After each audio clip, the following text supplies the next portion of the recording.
하나님의 말씀을 봉독하겠습니다. 하나님의 말씀은 사도행전 20장 17절부터 마지막 절까지 교독하겠습니다. 바울이 밀레도에서 사람을 에베소로 보내어 교회 장로들을 청하니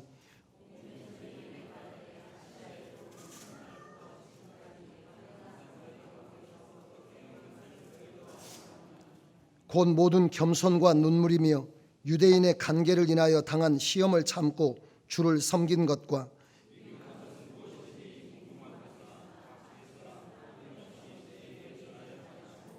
유대인과 헬라인들에게 하나님께 대한 회개와 우리 주 예수 그리스도께 대한 믿음을 증거한 것이라.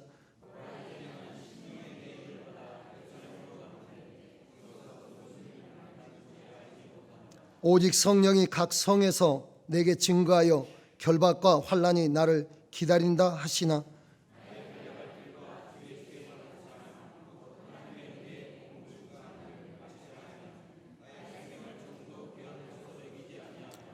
보라, 내가 너희 중에 왕래하며 하나님 나라를 전파하였으나 지금은 너희가 다 내 얼굴을 다시 보지 못할 줄 아노라.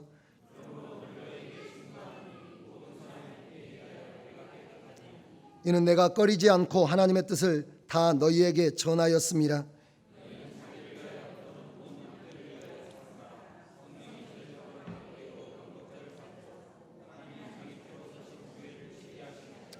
내가 떠난 후에 흉악한 이리가 너희에게 들어와서 그 양떼를 아끼지 아니하며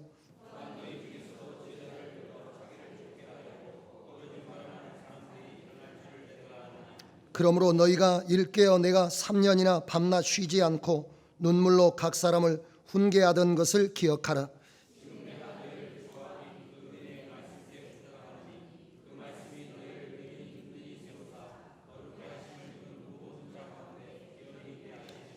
내가 아무의 은이나 금이나 의복을 탐하지 아니하였고 범사에 너희에게 모본을 보였노니 곧 이같이 수고하여 약한 사람들을 돕고 또 주 예수의 친히 말씀하신 바 주는 것이 받는 것보다 복이 있다 하심을 기억하여야 할지니라.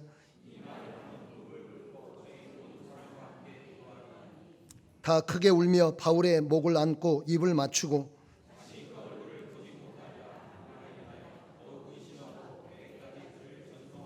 아멘. 저는 여러분과 함께 교독한 사도행전 20장 17절부터 38절 말씀을 중심으로 해서 일사가고 주님 사랑이라, 일사가고 주님 사랑이라는 제목으로 하나님의 말씀을 여러분들에게 증가하려고 합니다. 살아있는 모든 생명은 생존 본능을 가지고 있습니다. 생존 본능은 자기를 지키려고 하는 본능, 살아남으려는 그런 본능을 말하는 것입니다. 고통과 위기가 다가오게 되고 위험을 감지하게 되면 자기가 그걸 감지하기도 전에 속에서부터 본능적으로 그것을 피하고자 하는 반응이 나타난다는 것입니다. 그러니까 생명을 가진 모든 것들이 그 생명의 위기가 다가오거나 위험이 다가오거나 문제가 생기면 그것을 우리가 머리로 이해하고 그것에 반응하기 전에 본능적으로 우리 안에서 그런 반응이 나타나게 된다는 것입니다. 생존 본능이라고 하는 것은 살고자 몸부림치는 그런 것이 우리 안에 있다는 건데, 저희가 어렸을 때 이렇게 돼지를 키우는 그런 집들에 보면 돼지 새끼를 낳아요. 새끼를 낳으면 새끼가 아직 눈을 뜨지도 않습니다. 눈 떠서 분별할 수도 없어요. 그런데 다 누워있는 어미 돼지에게 다가가지고 전부 다 젖을 물고 먹고 살려고 애를 쓰는 거, 그런 걸 본 적이 있거든요. 이런 게 다 생존 본능입니다. 우리가 식물이나 동물은 보호색들을 가지고 있잖아요. 그래서 숲이 파랗게 되면 개구리나 이런 색깔들이 파르다가 가을에 색깔이 좀 누르스름해지면 그 색깔들도 노래지는 거죠. 대표적인 걸로 우리가 카멜레온이라고 이런 여러 가지 색상에 따라서 자기 몸이 바뀌는데, 이런 것들은 식물이나 동물들이 살고자 하는 욕망과 본능을 가지고 있다는 것을 우리에게 보여주는 것입니다. 그러니까 생명을 가지고 있는 존재는 그것이 식물이든지 동물이든지 살고자 몸부림치며 그게 이성이나 이해나 뭘로 감지하기 전에 속에서부터 살고자 하는 반응이 나타나는데, 이런 것들을 생존 본능이라고 말합니다. 이런 식물과 동물이 생존 본능을 가지고 있는데 사람은 더 말할 것도 없습니다. 사람은 생존 본능을 무엇보다도 강력하게 가지고 있습니다. 그래서 여러분, 살고자 몸부림을 치는 겁니다. 살 수 있는 길이 어디가 있는지. 우리가 지금도 캐러반이라고 그래가지고 저 남미 쪽에서는 수천 명이 다 자식들 데리고 미국 쪽으로 올라오지 않습니까? 지금도 우리나라에도 제주도에 현재 난민이 있는데, 그 난민들은 우리가 비행기 타고 열 몇 시간씩 가야 되는 그런 나라에서 우리나라에까지 와가지고 지금 머물러 있잖아요. 고향을 떠나고 친척을 떠나고 삶의 자리를 떠나는 그런 사람들 여기 왜 와 있습니까? 단 한 가지밖에 없는 거죠. 살고자 해서 오는 겁니다. 사는 길을 택하는 것입니다. 사는 길로 나가는 것입니다. 사람들은 본능적으로 어디에 가야, 어느 길로 가야 살 수 있나, 그런 것들을 누구보다도 먼저 감지하게 되는 것이고요, 그쪽으로 나가게 되는 겁니다. 사람들은 이렇게 말합니다. 지조 없이 간에 붙었다, 쓸개에 붙었다라고 말하는데, 그게 본능적으로 살 쪽으로, 살 수 있는 곳으로 그렇게 사람이 옮겨 가게 되어 있습니다. 그런데 여러분, 이런 본능을 거스리며 살아가는 사람들이 있습니다. 살아있는 것은 살고자 하는 것이 본능이고, 그것이 가장 강력하게 나타나는 것이 인간인데, 그게 인간의 당연한 모습인데, 이런 생존 본능을 거스리는 사람들이 있다는 것입니다. 그 사람들이 누구인가요? 그 사람들은 그리스도인들입니다. 그리스도인들입니다. 여러분, 왜냐하면 그 예수 믿는 사람들에는 그냥 인간인의 본능만 가지고 있지 않고, 예수 그리스도를 믿을 때 그 안에 예수님의 생명이 들어와 있기 때문에, 우리가 인간의 생명 본능으로 이 땅에서 살고자 하는 본능이 역사하는 것처럼, 예수님의 생명은 이 땅이 전부가 아니고 이 땅에서 죽어서 하늘의 영광을 얻는 것이 예수님의 생명에 속한, 그게 본능적인 반응이기 때문에, 영적인 반응이기 때문에, 이 세상 사람은 세상에서 어떻게 살아남을 수 있을 것인가, 어떻게 하면 먹고 마시고 내가 다른 사람보다 더 높은 곳에서 오랫동안 건강과 생명과 풍성함을 누릴 수 있을 것인가, 그것을 본능적으로 느끼면서 그곳을 향해서 나가는데, 예수 믿는 사람은 인간 속에 본능의 생명만, 이 육신의 생명만, 땅의 생명만 가진 게 아니고, 우리 안에 예수님을 믿을 때 예수님의 생명이 들어와 있는데, 예수님의 생명은 그 생명 자체가 가진 본능이 우리의 육신의 생명의 본능과 다르다는 겁니다.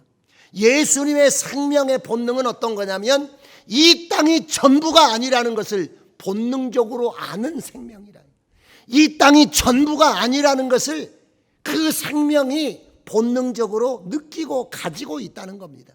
그래서 예수 그리스도의 생명을 가진 사람마다, 예수 그리스도를 믿는 사람마다 이 육신에 살고자 하는 본능으로 나가는 게 아니라, 도리어 육신을 거스리고 예수 생명의 본능을 따라 죽음의 자리에 두려워하지 않고 망설이지 않고 죽음의 현장으로 순교의 길로 나가는 사람들, 그게 여러분 예수 그리스도를 믿는 사람들입니다. 여러분, 예수 믿는 사람이 교회 다니는 사람이고, 예수 믿는 사람이 예수를 그리스도로만 고백하는 사람이 아니라, 예수 믿는 사람은 예수님의 생명이 그 안에 있는 사람이요, 예수님의 생명은 그 안에서 뭘로 반응하느냐 하면 죽음으로써 영광을 얻고자 하는 쪽으로 반응하게 되어 있다는 것입니다. 히브리서 11장 35절부터 37절의 말씀에 이런 말씀이 기록되어 있습니다. 여자들은 자기들의 죽은 자를 부활로 받기도 하며 또 어떤 이들은 더 좋은 부활을 얻고자 하여 악형을 받되 구차히 면하지 아니하였으며 또 어떤 이들은 희롱과 채찍질 뿐 아니라 결박과 옥에 갇히는 시험도 받았으며 돌로 치는 것과 톱으로 켜는 것과 시험과 칼에 죽는 것을 당하고 양과 염소의 가죽을 입고 유리하여 궁핍과 환난과 학대를 받았으니, 이게 히브리서 11장에 나오는 믿는 사람의 여러분 삶이에요. 그것은 살아야 되겠다라고 생각하는 게 아니라, 아까 본능이라는 것은 이성을 지나서 반응한 게 아니라 이성을 지나지 않고 그냥 바로 반응이 일어나는 겁니다. 근데 신앙도 마찬가지입니다. 믿음도 내가 잘 믿어야지, 내가 순교해야지 라는 게 아니라 예수의 생명은 우리가 이성으로 생각하고 그러기 전에 생명이 바로 반응을 한다는 거예요. 어떻게 반응하느냐면 환난을 받으려고 반응을 하고, 악행을 받으려고 반응하고, 죽이려고 할 때 죽음 앞으로 그저 스스럼 없이 걸어 들어가게 되는 것이 예수님의 생명의 본능이라고 하는 것을 성경이 가르쳐 줍니다. 여러분, 일사각오는 여러분들에게 몇 번 말씀드린 적 있지만 주기철 목사님께서 신사 참배가 전국으로 점점 번져가게 되고 대한예수교 장로회, 조선예수교 장로회 총회, 그때는 다 이렇게 교단이 분열되지 않고 장로교가 하나일 때인데 조선예수교 장로회 총회에서 신사 참배가 우상 숭배가 아니고 국민 의례이기 때문에 신사에 가서 섬겨도 된다라는 것이 총회에서 결의가 되고, 이로 말미암아 모든 교회가 예배 드리기 전에 이 일본의 신사, 그들이 섬기는 귀신 앞에 먼저 예를 표하고 예배를 드려야 되는 처참한 그런 상황이 됐을 때, 그가 평양신학교에서 설교하면서 이 일사각오와 이 5가지의 결단을 이야기하면서 일사각오란 말을 처음 썼습니다. 일사각오라고 하는 것은 목숨을 바치기로 결단하고 나는 신앙을 지킬 것이고 복음을 지킬 것이고 교회를 지킬 것이고 하나님을 경외하는 것들을 지키겠다라고 하는 그 각오를 설교 시간에 했던 것이고요. 그리고 그렇게 신앙생활했기 때문에 투옥될 수밖에 없었고 해방되기 전에 옥중에서 순교의 제물로 바쳐지게 됐습니다. 저는 신학교에 가면서 저의 신앙의 여러분 일평생의 좌우명으로 일사각오 주님 사랑이라고 하는, 믿는 것은 목숨을 바치는 것이다, 신앙은 목숨과 바꾸는 것이다, 예수를 믿는 것은 목숨과 바꾸는 것이다 라고 하는 것을, 주님의 사랑을 받았다면 주님을 사랑하는 일에 주님이 나를 사랑하기 위하여 목숨을 바친 것처럼 나도 주님을 위하여 목숨을 버리는 것이 마땅하다라고 말하는 요한 1서의 말씀을 따라 저의 신앙의 좌우명은 일사각오 주님 사랑입니다. 여러분과 저는 그것이 주기철 목사님이 걸었던 길이 아니라 초대교회 몇 사람이 걸었던 길이 아니라 정말 예수 그리스도의 생명이 여러분 안에 있다면 그 생명은 본능적으로 여러분들로 하여금 순교를 위하여 핍박을 피하는 것이 아니라 핍박과 여러분 모욕이 다가와도 그 길로 걸어 들어가게 하는 것이 예수 생명의 본능적인 반응이요. 그렇기 때문에 일사각오 신앙이라고 하는 것은 누구나 가져야 될 신앙이요, 반드시 이 신앙으로 나 자신이 예수 생명의 본능에 반응하여 사는 사람인가, 아니면 육신의 생명에 반응하여 사는 사람인가를 확인하면서 우리가 여러분 육신대로 살면 반드시 망하려니와 영으로 살면 살리라고 하는 하나님의 말씀을 여러분들이 새길 필요가 있습니다. 여러분, 예수 믿는 사람이 다 영광에 이르게 되겠습니까? 그렇지 않습니다. 끝까지 믿음을 지켜야 하는 겁니다. 믿음을 지켜야 되는데 믿음을 지키기가 쉽지 않습니다.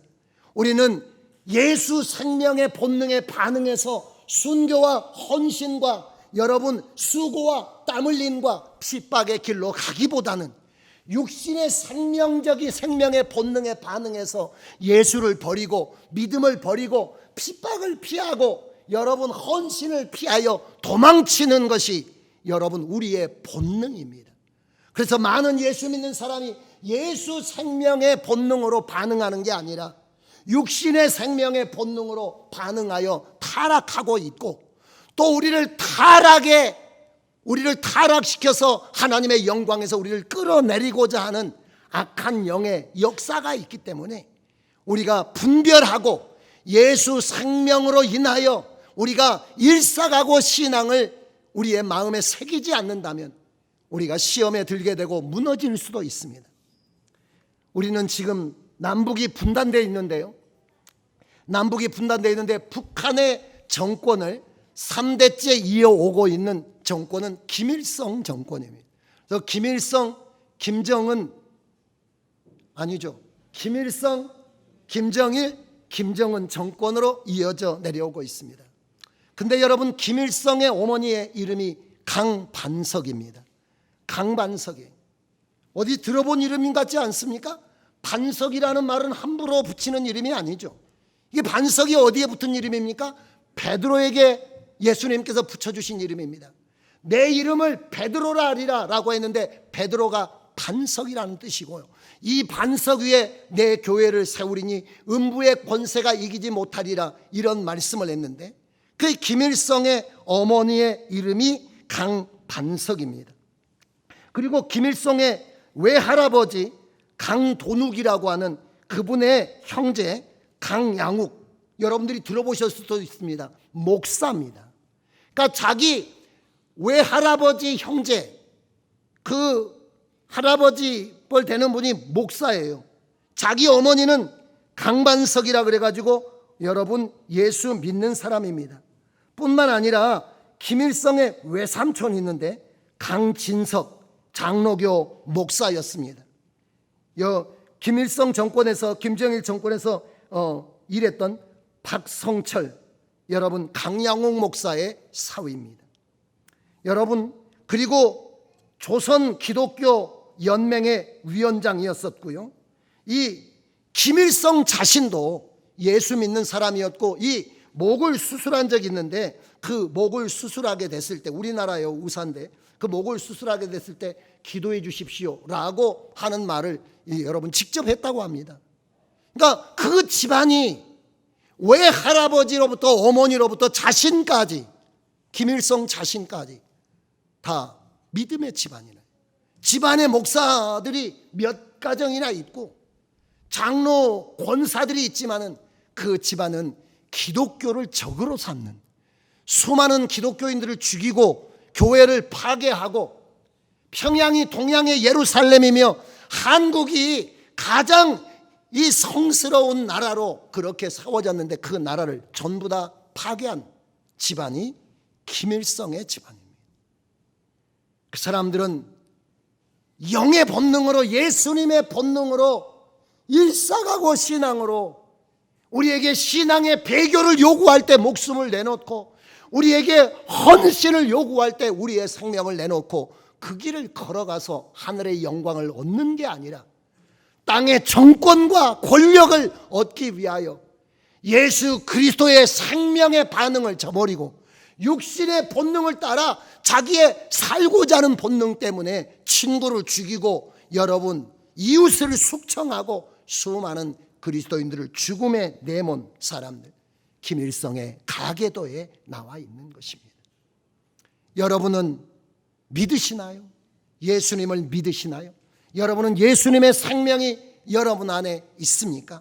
그러면 그 생명의 본능은 본능적으로 어느 길을 가느냐면 순교의 길을 가고 환난의 길을 가고 연단 속으로 들어가며 헌신 속으로 들어가는 것이 영적인 본능입니다. 그 시험에서 돌이키지 마십시오. 여러분 다시 옛날로 그리스도를 배반하는 배반으로 나가지 않도록 총력을 다해야만 합니다. 여러분, 우리는 순교신앙, 예수 생명의 본능으로 살면서 신앙을 지켜야 될 줄로 믿습니다. 그렇게 신앙을 지킨 대표적인 사람이 오늘 여러분과 제가 함께 성경을 읽을 때 나온 바울 사도입니다. 바울 사도는 오늘 본문 말씀에 보면 뭐가 예고되어 있습니까? 죽음이 예고되어 있습니다. 여러분 본문 말씀으로 돌아가셔서 한번 같이 읽어보실까요?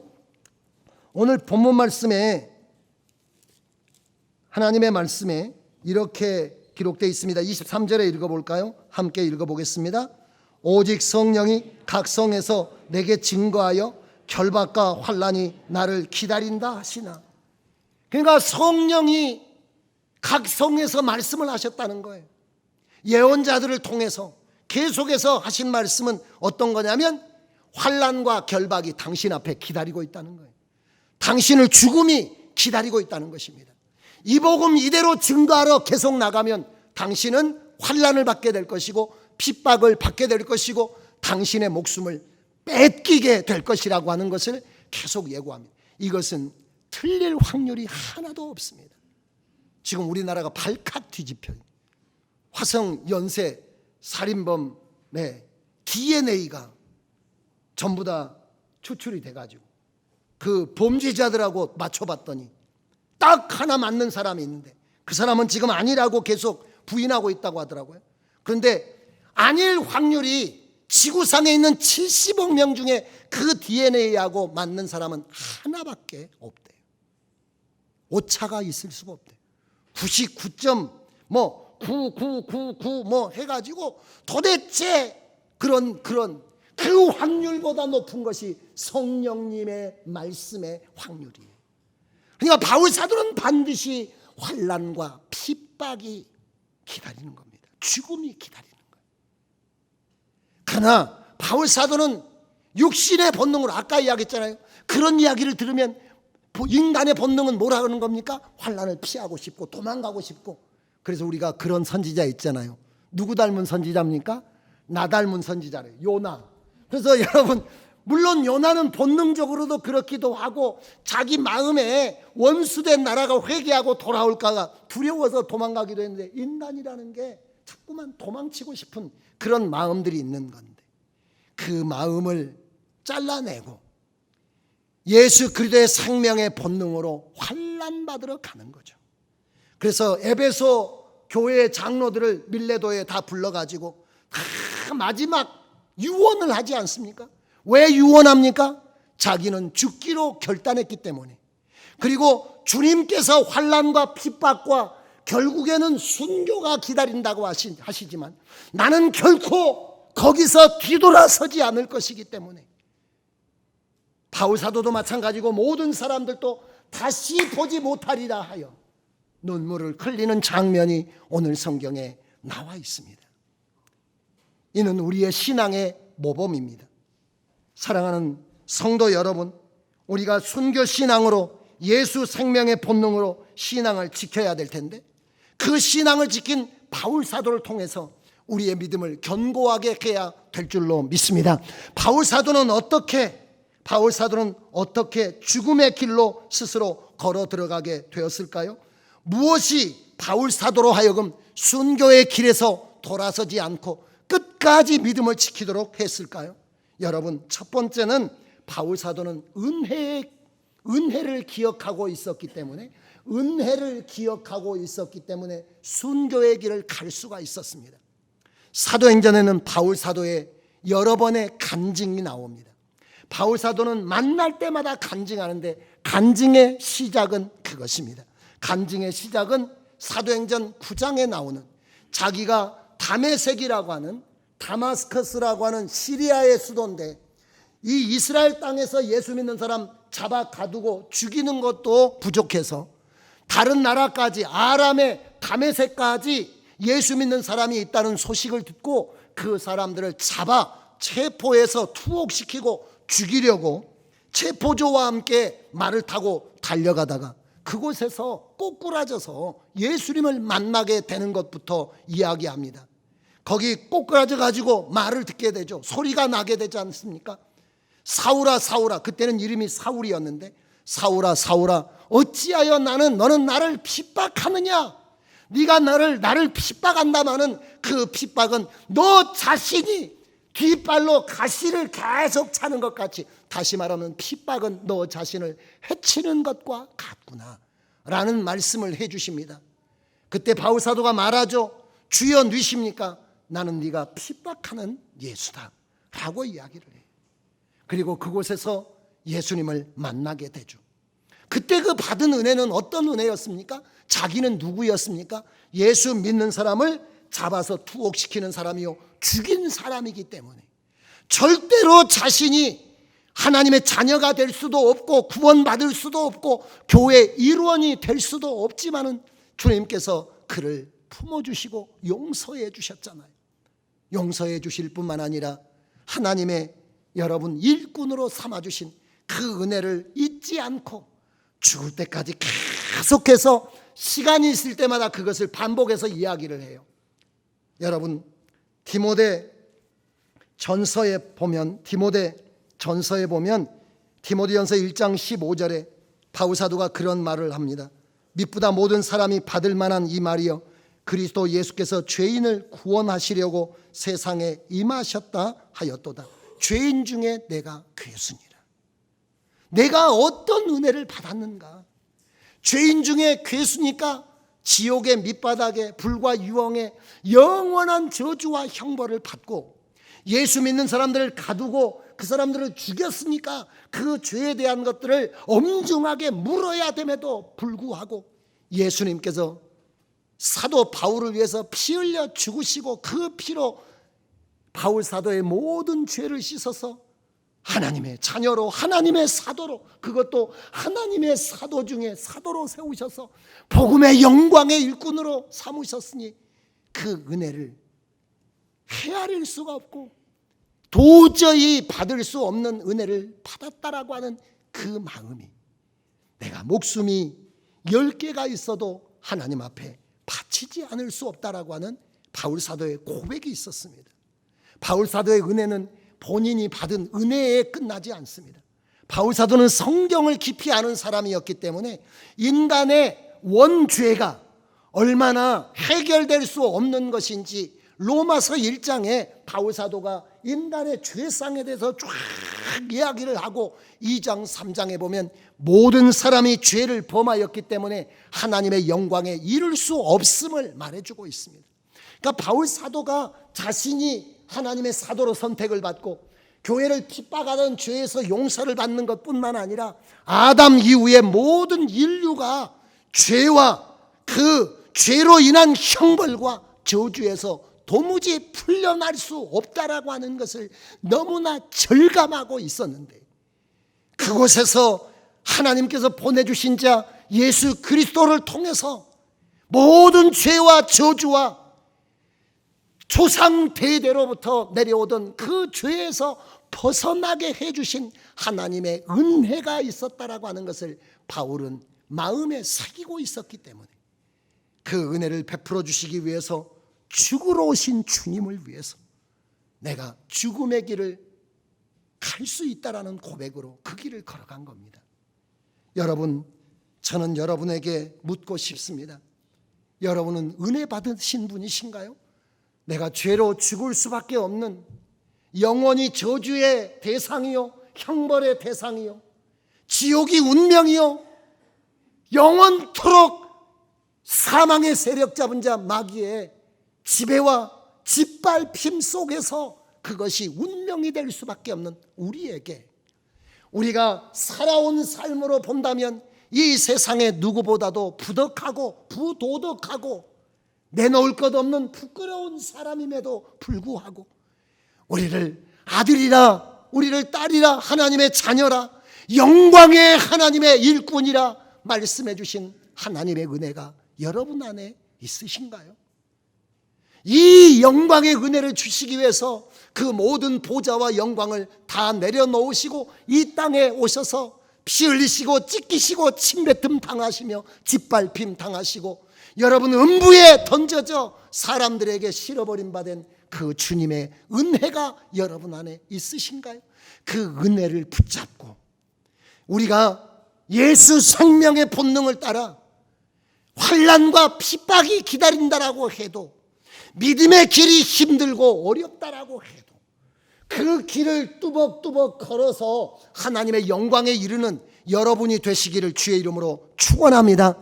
저희가 주기철 목사님 그 저 높은 곳을 향하여라고 하는 그런 기독교 영화가 있었는데, 지금도 아마 그 영화가 있을 거예요. 근데 그 영화의 장면 중에 보면은 어떤 게 있느냐면, 예수를 부인시키기 위해서 판자에다가 못을 다 박아가지고 거꾸로 뒤집어서 그 길을 걷도록 만드는 그런 장면이 나와요. 그러니까 네가 예수를 계속 믿고 신사참배를 계속 거부하고 그러려면 못으로 된 이 길을 걷든지, 그렇지 않으면 신사참배를 네가 하든지, 이런 요구를 받게 되죠.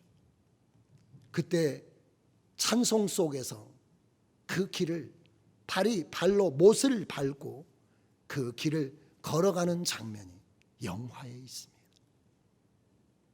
저 높은 곳을 향하여, 저 높은 곳을 향하여 날마다 나아갑니다. 내 뜻과 정성 모두어 날마다 기도함. 그러면서 그 길을 쫙 가시는 장면이 나와요. 여러분, 돌아서지 마십시오. 여러분 믿음에서, 여러분 사명에서, 여러분 사역에서 뒤돌아서지 마십시오. 예배에서, 여러분 믿는 사람의 길에서 은혜를 받은 자라면, 은혜를 붙잡음으로써, 은혜를 되새김으로써 어떤 은혜를 받았는가를 생각하면서 그 길을 주님과 함께 걷는 여러분 되시기를 주의 이름으로 축원합니다. 무엇이 바울 사도로 하여금 여러분 순교의 길로 걸어가게 했을까요? 그는 끊임없이 예수 생명의 본능을 붙잡으려고 했지만, 두 번째 이유는 주님께서 그에게 허락하신 소망의 언약을 기억했기 때문에 그렇습니다. 바울 사도는 무슨 소망을 가졌었느냐면 부활 소망을 가졌어요. 아까 히브리서 11장 37절 이하에도 더 좋은 부활을 얻고자 하여 이런 말씀이 나오는데, 고린도후서 5장 2절에 보면 하늘로부터 오는 초소를 덧입기를 바울 사도가 간절히 원했다라고 고백하고 있습니다.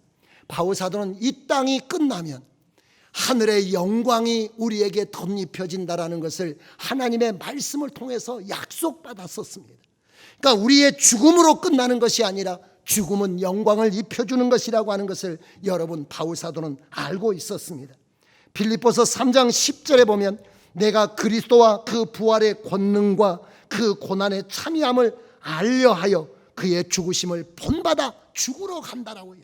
그러니까 예수님이 죽어서 부활하셔서 영광에 이르셨기 때문에, 그리고 그 약속이 예수를 믿는 우리에게도 여러분 약속되었기 때문에, 나도 그 죽음과 그 부활과 그 영광을 경험하고 싶어서 순교의 길로 걸어갔다는 겁니다. 약속을 믿었다는 거예요. 예수님이 누구보다도 확실한 약속이요 증거요, 그것이 바울 사도의 부름이었다라고 바울 사도는 고백하고 있습니다. 그가 사역을 마쳐갈 때 디모데후서 4장 7절 8절의 말씀에 그렇게 말했지 않습니까? 믿음을 지키고 선한 싸움을 싸우고 달려갈 길을 마쳤으니, 그 길을 마쳤으니 이제 후로는 주 곧 의로우신 재판장이 내게 면류관을 주실 것이고 내게만 아니라 주의 나타나심을 사모하는 모든 사람에게도니라 라고 말했어요. 여러분 언약을 기억하십니까? 주님은 다시 오시리라 언약하십니다. 여러분 현재의 고난은 장차 받을 영광과 좋게 비교할 수 없도다라고 말씀하십니다. 지금 고난이 장차의 영광을 이룬다라고 말씀하십니다. 죽지만 죽음이 끝이 아니라고 말씀하십니다. 예수를 위하여 믿음을 지키고 순교의 길을 걸어가는 사람들에게 하늘의 영광으로 채워주신다라고 주님 오늘 또 약속하고 계십니다. 그 약속을 붙잡고 끝까지 예수 생명의 본능으로 살아가게 되시기를 주의 이름으로 축원합니다. 마지막으로 바울 사도는 무엇을 통해서? 은혜를 기억하고 있었기 때문에, 하나님의 언약을 기억하고 있었기 때문에 끊임없이 자신의 육신의 본능을 쳐서 죽이면서 예수 본능으로 반응하여 하나님의 영광에 이르게 됐는데, 그 첫 번째는 은혜를 기억했기 때문이고, 두 번째는 하나님의 언약을 기억했기 때문이고, 세 번째가 가장 중요합니다. 그가 신앙을 그렇게 배웠기 때문에 그렇습니다. 그가 신앙을 그렇게 배웠어요.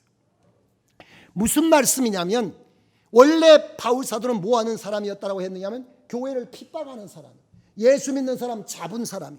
근데 자기가 지금까지 쫓아가서 예수 믿는 사람들을 잡아서 감옥에 가두고 죽이고 채찍질하고 짓밟고 했지만은 그 사람들 중에서 한 사람도 그리스도를 등지거나 돌아서거나 그런 사람이 없었습니다. 그리고 무엇보다도 그에게 충격적으로 다가오는 사건은 여러분도 아시는 스데반의 순교의 사건이에요. 스데반이 돌에 맞아 죽었지 않습니까? 돌에 맞아 죽으면서 스데반은 그 모여있는 사람들에게 말했어요. 하나님의 보좌와 인자가 그 우편에 서신 것을 보노라, 이렇게 말을 했습니다. 그리고 그 자리에서 죽음으로 생을 마쳤어요. 그는 지금까지 예수 믿는 사람을 수없이 잡아다가 감옥에 가두고 여러 사람을, 여러분 이 스데반 말고도 여러 사람을 죽음에 내몰았습니다. 그리고 스데반이 죽을 때 돌로 사람을 치는 사람들의 옷을 맡아뒀던 사람이잖아요. 그가 본 신앙, 그가 배운 신앙은 죽음으로써 끝나는 것이 신앙이라는 것을 본 겁니다. 배운 겁니다. 본 대로 하고 배운 대로 하게 되어 있습니다. 여러분, 가장 중요한 모범은 예수님이시죠. 예수님은 십자가의 길을 걸어가셨잖아요. 여러분들이 좋은 우리 지금 교회 안에 먼저 1세대 여러분, 2세대들에게 그들이 예수 생명의 본능을 따라 헌신과 순교의 길을 갈 수 있도록 누군가, 예수님은 성경 속에 있으니까 예수님의 삶을 누군가 보여야 된다는, 바울 사도에게는 큰 복이 있었는데 자기가 사람들을 죽였지만 그 사람들이 그 앞에서 예수님을 부인하고 배반하고 돌아섰다면 바울 사도에게 핍박과 어려움이 다가왔을 때 돌아설 수도 있는 거죠. 그러나 자기가 만났던 어떤 사람도 믿음을 저버리거나 신앙을 버리거나 죽음이 와도 죽음으로 당당하게 가서 죽어서 영광에 이르렀지, 돌아서는 사람을 한 사람도 바울 사도는 보지 못했어요. 바울 사도에게는 그런 축복이 있었던 겁니다. 여러분, 우리 교회는 우리 장로님들이나 우리 앞서가시는 집사님들이나 권사님들에게서 그런 아름다운 신앙을 보고 배울 수 있는 줄로 믿습니다.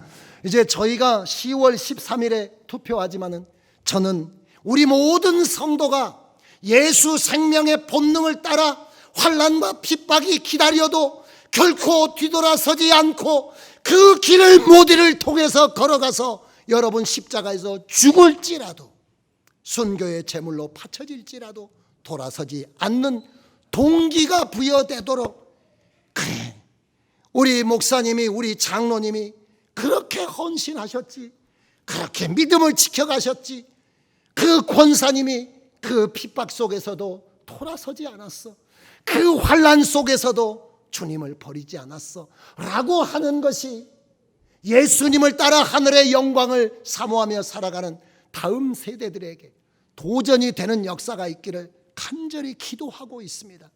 여러분, 그런 도전을 받으시고 그런 도전을 줄 수 있는 사람이 되시기를 주의 이름으로 축원합니다.